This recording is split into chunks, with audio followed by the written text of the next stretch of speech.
So a little bit about me. After RSI 95, on MIT campus, I stayed on MIT campus for 10 years. After that, I did a bachelor's in computer science, bachelor's in biology. Spent some time working on the Human Genome Project. Then I did my master's in computer science. Was a staff member where I mentored 2 different RSI students. And then I started the PhD program in computer science, and that's when my career in academia took a big zag as I went out into industry, into Cisco, and worked there for 8 years. And the reason for that zag is while I was in academia, I realized that I was being very outwardly successful, but I was very unhappy with what I was doing. And the core thing about being, the reason I was unhappy is I was doing research in a little area, a bunch of people knew about that area, but I didn't really have that much of a direct impact on the whole world. And so I wanted to be on a project that 7 billion people around the world would be impacted by. Namely, my brother, my mom and dad, my wife, for example, who are all sitting there supporting me. Yes, I did pack the crowd.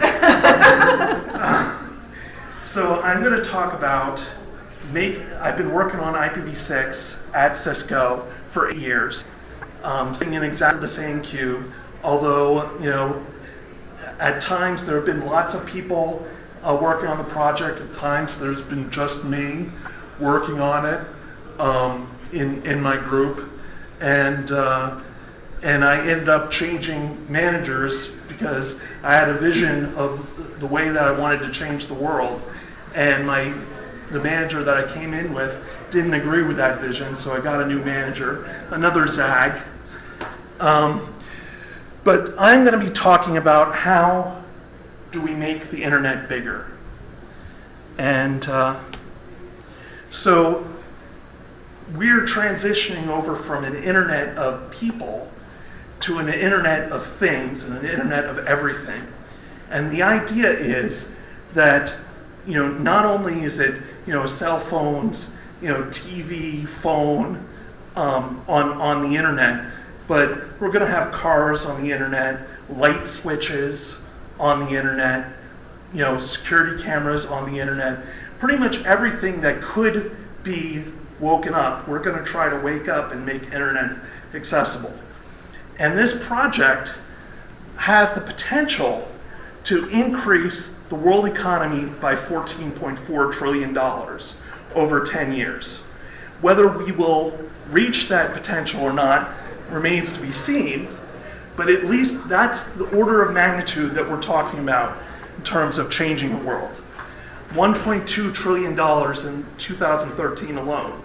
And the way to think about this is that a network's value is proportional to the number of network connections that can be created. So the value is proportional to the square of the number of endpoints. So the current internet is IPv4. It's been around since, the early 80s or late 70s. The IP address had 32 bits, and you may have some talk of Bill Gates saying no one will ever need more than 256K of RAM. The early designers of the internet said nobody will need any more than 32 bits of address space. Well, we ran out a couple years ago. And so now the addresses are being sold between companies, often at great cost, and the cost is just going up and up and up. So different standardization bodies like the Internet Engineering Task Force have decided that they are not going to take on IPv4 only projects. They are not going to do what they call IPv4 life support. And basically they're saying the solution is to move to IPv6, which is the next generation protocol. What happened to IPv5? IPv5 was created, it died in the lab. It never made it out into production. And IPv6 actually made it out into production, as you'll see in the next slide, or the slide after this one. Oh yeah, there it is.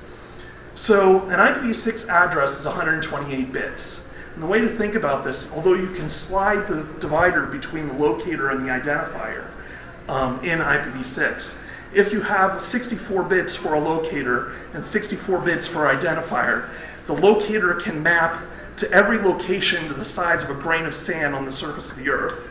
And the identifier is the number of existing internet devices squared. So that's basically saying we're not going to run out. What's the difference between a locator and an identifier? The locator says where a node is connected onto the network, or an endpoint is connected onto the network, and the identifier says who that is. So in IPv6, you can have several machines connected in your home. Each one has a different MAC address.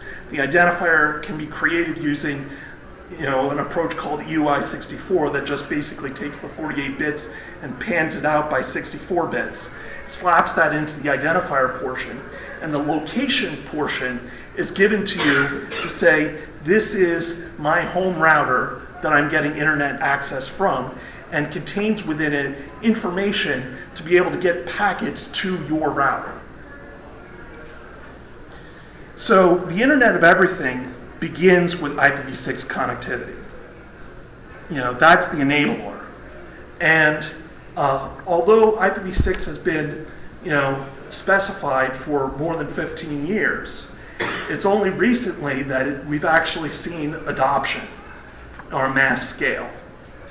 After there was a World IPv6 launch event on June 6, 2012, and IPv6 since then has been doubling in the amount of traffic being sent with IPv6 versus IPv4. And if that trend continues, in 6 years, half the traffic will be IPv6. Yes? So this kind of scheme do away with NAT and that sort of thing? That is one of the benefits of IPv6 is once you have enough addresses to hand out to each of your endpoints, you no longer have to share addresses at your router. So what you've got is you've got end-to-end address transparency where people can see right into the devices in your home. And that has, its benefits and disadvantages, as you might imagine. So, this is a green field for security analysts and privacy analysts as well. There are such things as privacy addresses that can obscure your 64-bit identifier cryptographically and produce different addresses to just, to prevent websites out there from being able to track the location of your laptop over time. So large websites already use IPv6. These are some of the addresses that I pinged with IPv6 from home. Google, Facebook, Netflix, YouTube. And if you think about these major websites, they are the big draw in terms of the traffic. Most of the traffic in the internet today is not peer-to-peer. It's actually peer to one mega server, or a few mega servers in a few companies. That may change with the Internet of Things. You'll see a change in that balance. But for now, this is going to be the big draw. Yeah. Is there a problem because I imagine there's not really much incentive for people to kind of endure some cost to switch over their local side to IPv6 if everything's addressable with their old IPv4, I mean, don't things have to start becoming inaccessible in order to motivate people? Well, that's just it. The driver to IPv6 is mainly the address space consideration, although there are other advantages to IPv6 beyond that, but that's the major market mover. And that logic makes you believe that when the cost of transitioning becomes less than the cost of maintaining those IPv4 addresses and what you could get from it on the open market. I see, so it's the client side. If I have to buy an IPv4 address, it's very expensive. It's very If I put expensive. in the infrastructure to support IPv6, then I can get cheap addresses. Then you get cheap addresses. On the client. And Microsoft has actually done that calculation, rolled out IPv6 across their campuses, sold off their IPv4 address space for millions of dollars.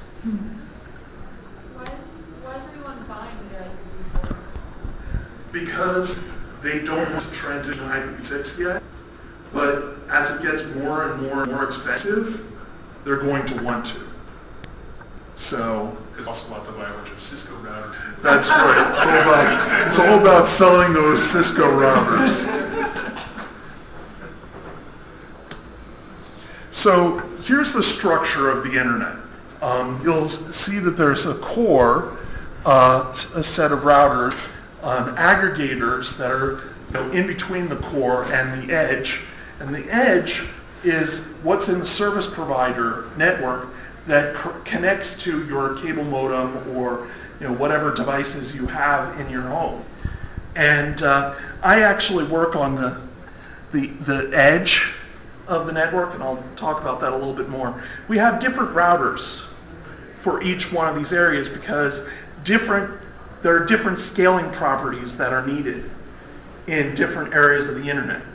The core has to have very high performance, send those packets out as fast as possible, which leads to very high hardware complexity. But it doesn't have to have a lot of features because it doesn't interact directly with the consumer. The aggregators are in between, they're sort of the compromise, and then the edge has medium performance capabilities, but it has to scale to 1 million clients. One box, a million clients on it. And so it also has to support 10,000 features. So the feature demand is high because it's directly talking to the consumer. The hardware complexity is high because you have to maintain the flexibility of being able to implement all these features, but also do it at scale. And so the software complexity is also very high too. And that has been the slow point in terms of adoption for IPv6, is actually the edge. And one of the things for IPv6 is you've got to have, if you want native connectivity through your whole path, you've got to upgrade all the routers in the path. The core was upgraded a long time ago. They moved from a whole bunch of tunnels, 6-bone, over to native support for IPv6. That's all upgraded. The aggregators were largely upgraded a while back, but the edge is just getting upgraded right now. And so what you'll find if you hook up a Mac, a Windows Vista, Windows 7, Windows 8, to your internet connection, you may see it get an IPv6 address, and that's new. So, yes. Most people connecting up their computer to the net like me, just kind of plug it in. Yes. So like, and I'm not asking any features of it other than, working. I'm just wondering what kind of features you're talking about. Are we talking about like multicast type things implemented in that bottom layer?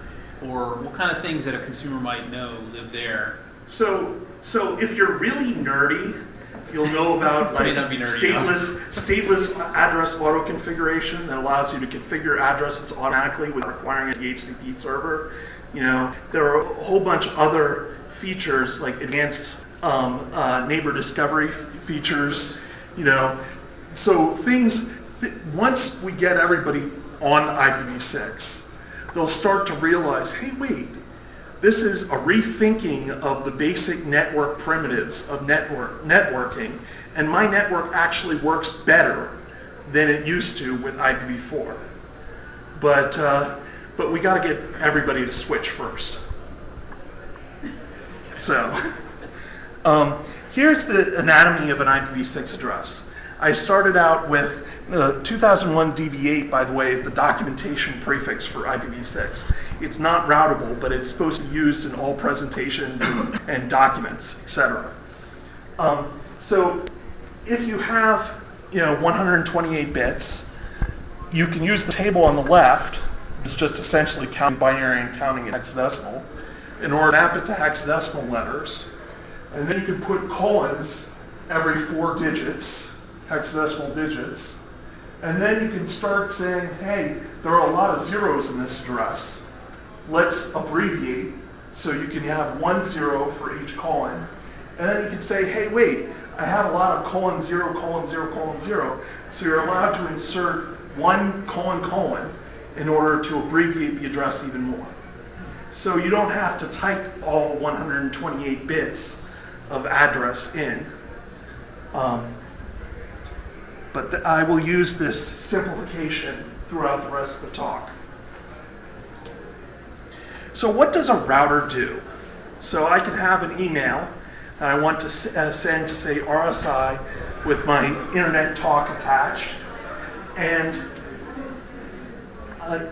what happens is that email, before I send it, gets broken up into small bite-sized chunks called packets.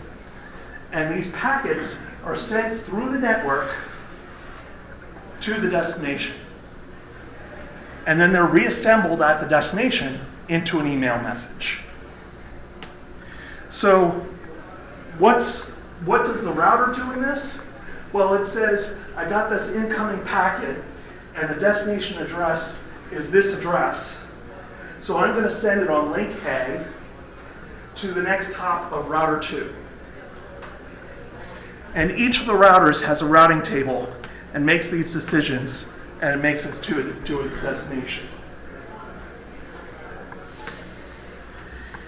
So you might also wonder, other primitives, like what is a link? As it turned out, when I started this, I asked one of my colleagues what a link was, and he said, oh, well, there could be 10 possible different definitions of what a link could be, and it turned out that every one of them was wrong. So I decided to sit down and get with the people who had founded IPv6. One of them, Eric Nordmark, who invented neighbor discovery, which is how clients talk to find out about each other, right next to each other on the network. And we published the subnet model as an RFC, which is request for comments. This is actually a standards track RFC. This is from the Internet Engineering Task Force, which is the standards body responsible for IPv6. And this RFC that I published is now mandatory across all IPv6 devices. So not only am I working for Cisco and working on these aggregator routers, I'm also giving back to the entire industry. So you might also say, how do I get one of these routers in my home that does IPv6? You can look for the IPv6 Ready CE router logo, which is done by some certification labs, is in University of New Hampshire, and they certify devices to be compliant with another RFC that I wrote. So if you see this logo, that means it's compliant with the rules that I set down on paper. Will my cable modem provider or whatever be able to support IPv6? Is that all kind of Yes. established? So not only are there CPE routers like your Linksys box at home, there are also sort of embedded routers that are embedded in cable modems as a single device, and they are also certified by the same standard. So when your service provider gives you a box with that logo on it, you know it's ready for IPv6. So now I'm going to talk about some real packet forwarding algorithms that I implemented in the service provider Edge box. These are used in real released products, and they are currently routing the majority of the world's native IPv6 traffic. So while I'm going to talk about stuff that may seem for some computer scientists who know a lot about algorithms, like basic stuff, it's basic stuff that's routing your email. So how do we implement an IPv6 routing table on a service provider Edge router? So let's start out with a few naive approaches, both to build the tools that we have in order to understand the real solution, but also to understand a little bit about the problem we're trying to solve itself. So you can think of, well, let's just have an array. Have it indexed by an address that's the IPv6 address, and the result I'm going to get is the link and next hop address that's going to send this packet out. Well, that requires 2 to the 128 pointers, which is, more memory than even the NSA has. So it can't be implemented on real hardware. But let's talk about, this is almost like a linked list is almost like a series of arrays that are have 2 elements in it. The first element is the address, or the entry with the next hop and link. And the second element is a pointer to the next element, that you'll get. So I can say, well, let's start out here and let's follow this until we find the address. Well, you could wait a long time while you're following this. This could be very big. It's not memory efficient. Performance is too low. And each one of these memory dereferences, i.e. following a pointer or an address into a memory location, is a bottleneck to performance. So that's infeasible. But let's take an array of linked lists. So, with a hash table, you can take a 128-bit IPv6 address, compress it to 20 bits. Of course, you're thinking, gee, that's not unique. You could have 2 different 128-bit addresses that hash to the same 20-bit bucket. So these are the buckets. And if you have 2 that hash the same thing, then you have a collision, and you can add it onto this linked list. Of course, we can't really bound how big this linked list gets. We can do it statistically, say that statistically it's not likely to be longer than a certain amount, but you can't make a fixed bound. And also, if I have a prefix, if I take addresses and put them all together and have a /64 prefix, say all the addresses behind your home, I want to send it to your router, then you need 2 to the 64 entries. So that's not going to be feasible either. So what about a binary tree? You can take a V6 address, you can write it as a series of bits, and yes, that is the real bit representation of that address. And you can follow these bits down. So 0010, let's say left, left, right, left, through the binary tree. And down at the bottom, you can get a leaf. Or you could finish early and get a leaf. So that has the ability to summarize addresses that we're looking for in order to save memory and save performance.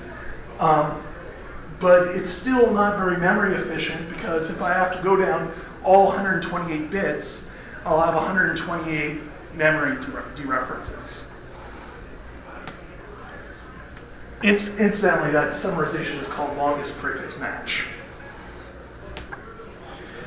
So here's one handy trick that you need to know in order to understand the next part, which is that you can take an n-dimensional array, this is a 2-dimensional array, you can number each one of the elements, let's say, and you can turn it into a 1-dimensional array.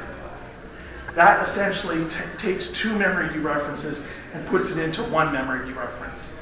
And you can do this with math, and you can do it for any n-dimensional fixed size array. So I have to know how big this is and how big that is.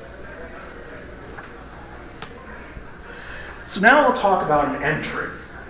So entry takes, like for a hash table, I can take a stride or a series of bits from my address and use that in order to index into the buckets.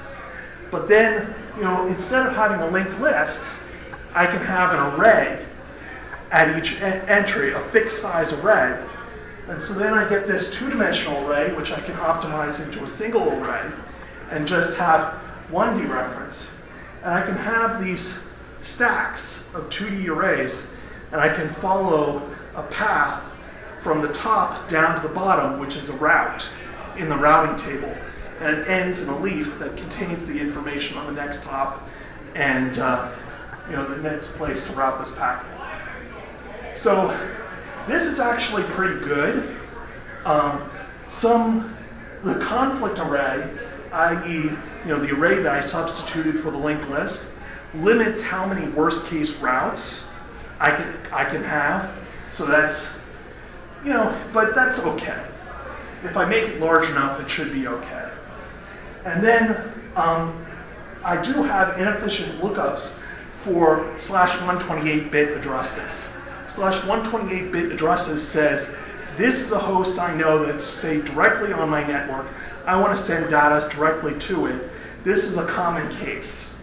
So I want to optimize for the common case. So let's take a hash table and let's get rid of the linked lists and just say anything that I have a collision for, I'm not going to store in this data structure. This handles my /128 problem, and what I can do is I can combine that with the entry that I told you previously, use the exact match hash for the /128 entries, use the entry for everything else, size a conflict array large enough, like 64K worst case routes, and I can even optimize it further. I can fold 64-bit strides that are on the bottom part of the tree that are likely to not be used as much, fold them over on the top of the tree. And this will, I code it up in hand-coded machine language. The forwarding performance is 5 million packets per second. We use 64 processors. There's the memory used, and we shipped it to customers in December 2010. But the customer said, hey, wait, IPv6, we had 10 million packets per second for IPv4. We have 5 million packets for IPv6. Why am I going to switch to IPv6 and my forwarding performance goes down? So we had to get the performance up to 10 million packets per second for IPv6. But we used a new rev of the hardware. This was a software-only solution. We used a new rev of the hardware in order to give us some hardware assists in order to do that. So there's another concept about memory. Normally with memory, you say, here's a memory address, get me the value that's at that address. But there's a different type of memory that hardware can use that says, here's the value at that address. Tell me which address it's at. Here's the value, find the address. It's like a parallel search engine on each one of the cells in memory. And it's optimized. And for a CAM, content addressable memory, I can only do exact 128-bit matches, so I can't do that long list prefix match. But there may be a variant that can help. So there's ternary content addressable memory, where I not only search with a 0 or a 1, but also an asterisk that could be 0 or 1. So it's saying, don't care about these bits, care about other bits. And what I can do is I can put the /128 prefixes first, then 127 prefixes, all the way down to the /0 prefixes. Since the first match is returned by the TCAM engine, I'm implementing that route summarizing longest prefix match algorithm in hardware. So this is good, solves part of my problem, but before I get to the actual implementation, I'll take a little bit of a sidetrack and tell you about this neat little math problem called the birthday problem. This tells me how big to size my hash tables and how much memory I need to ask for when I talk to the hardware guys for sizing my TCAM. And basically the birthday problem goes like this. You can look this up on Wikipedia. How many people do you need in a room before the two people have the same birthday surpasses 50%? And the answer is 23 people. And you can follow this derivation. You could think of the first person that you take has no one to conflict with, so that's 0 out of 365. The second one has one person to conflict with, so that's a 1 out of 365 chance. You multiply these all together, and then in order to find the probability that everybody is different, then you do 1 minus that, and you get your answer. So I can use this to solve figuring out how much size I need my TCAM and how much size for my exact match hash. I can use the exact match hash to store the /128. And if I can't find an exact match, then I store it in TCAM. That takes some of the load off of my precious TCAM space, which is limited in size based on power consumption. And I got the performance up to 10 million packets per second. So the customer is happy. We released on May 2013 and used only 36 megs of TCAM memory. But the customer wants more performance. How can we up this to 160 million packets per second and optimize the memory utilization at the same time? So that had to wait for another rev of the hardware. So that's where we implemented tree bitmap. So each node, it's like an M tree, except each node contains stride information. So it says, take the next 6 bits of the address. No, this node take the next 8, or the next 10, or the next 12. And each node has a set of bits in it that says, there's either a node down there, or there's a leaf.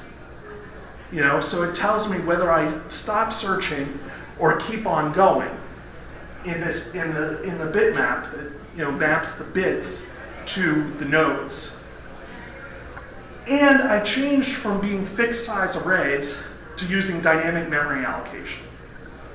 So that meant that things are allocated once you add a route to the table, you can allocate memory at that time. So this was implemented directly in hardware as a hardware assist that initiates all the memory reads automatically and does not require the processor to wait for a response. And that gets us up to 160 million packets per second, and the hardware was capable of supporting 1,024 simultaneous hardware threads.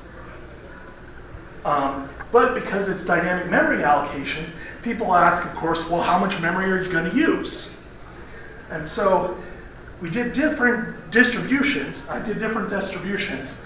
In the best case, with 2 million endpoints, we get 64 megs of memory.